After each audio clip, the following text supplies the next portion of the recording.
Whitney Webb's article, One Nation Under Blackmail, The Early Intersections of Diddy and the Epstein Network, offers a compelling narrative suggesting that the dark side of the hip hop industry is deeply intertwined with larger networks of power and influence. Her analysis goes beyond individual actions, proposing a systemic issue where figures like Sean Diddy Combs may be instruments within a broader framework. Webb's central thesis posits that Combs, much like Jeffrey Epstein, may have served as a frontman for a more extensive network comprising of oligarchs with significant connections to both organized crime and intelligence operations. This perspective suggests that the interest these powerful entities took in Coombs and his early mentors was not arbitrary, but rather a calculated move to gain influence within the burgeoning hip hop industry and, by extension, the African American community.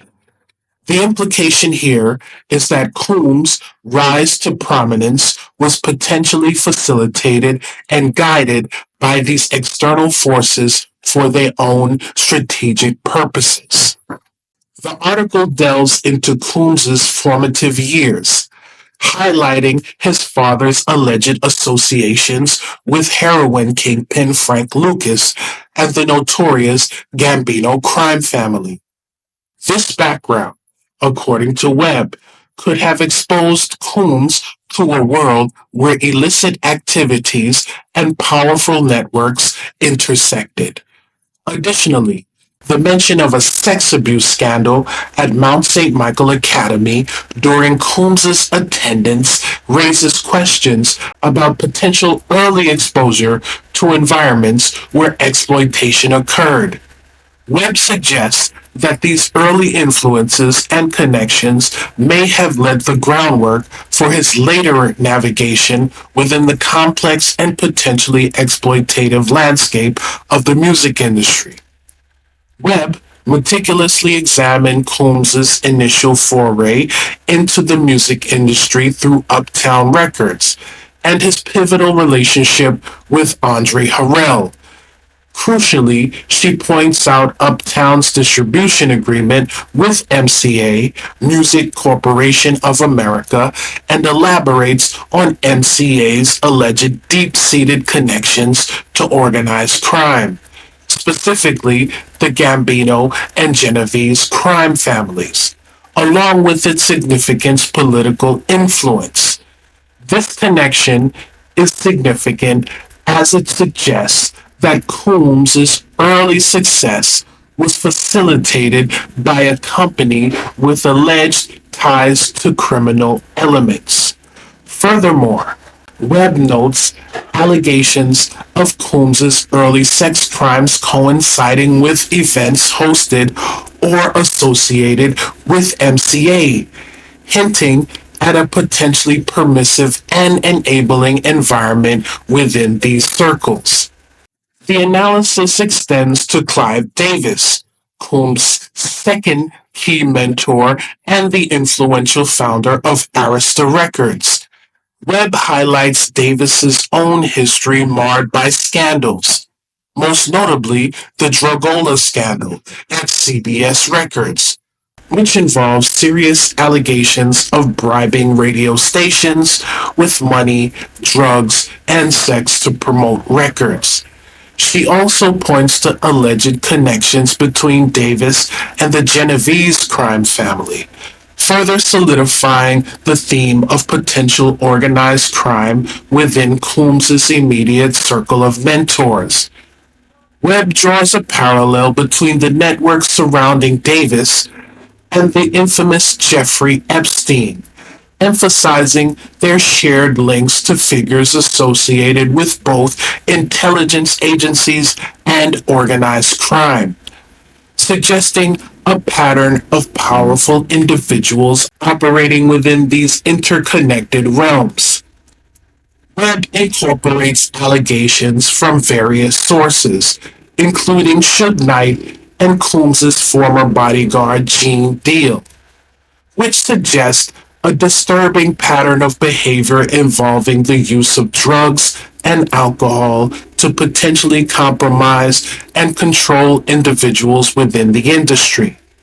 These allegations claim that Davis, Harrell, and Russell Simmons may have used such tactics on Combs, who then allegedly replicated these methods to exert control over younger artists under his purview. This paints a picture of potentially exploitative environment where individuals are manipulated for power and gain. Additionally, Webb references Kirk Burroughs' lawsuit against Combs, which included several allegations of sexual harassment, physical aggression, and blackmail, further underscoring the potential for abuse and exploitation within these networks. The article shifts its focus to Russell Simmons, a highly influential figure in the hip hop industry, and his close association with Brett Ratner, both of whom have faced allegations and accusations of sexual misconduct.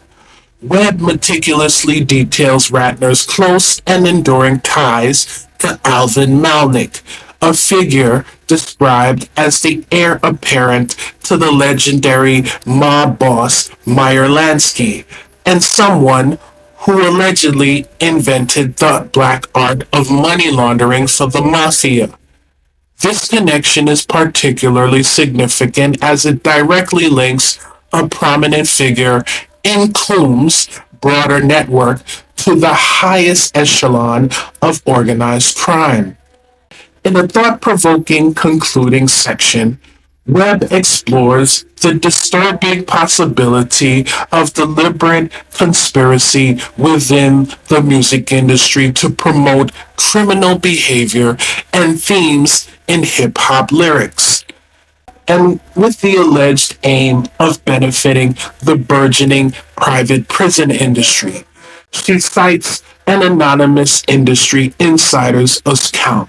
She cites an anonymous industry insider's account, along with statements from prominent figures like Patricia Maltsby and various rappers who have long voiced concerns about the exploitation and manipulation of hip hop for external agendas. Webb highlights the alleged connections between MCA, Wackenhut, a private prison company with reported ties to the CIA, and individuals involved in notorious scandals like Iran-Contra and the Promise software scandal, suggesting a potential link between the entertainment industry, intelligence agencies, and the prison system. Furthermore, she discusses the deeply troubling allegations of the CIA's role in the crack cocaine epidemic and its potential connections to the music industry through figures associated with Death Row Records, painting a grim picture of potential systemic manipulation and exploitation. Combs, like Epstein, was likely a frontman for a network deeply connected to intelligence-linked organized crime, which sought to influence the hip-hop industry and the African American community for its own benefit, potentially contributing to mass incarceration and other detrimental social trends. This excerpt encapsulates Webb's core argument, suggesting that Combs' alleged actions are not isolated, but rather indicative of a larger, more sinister network with far reaching consequences.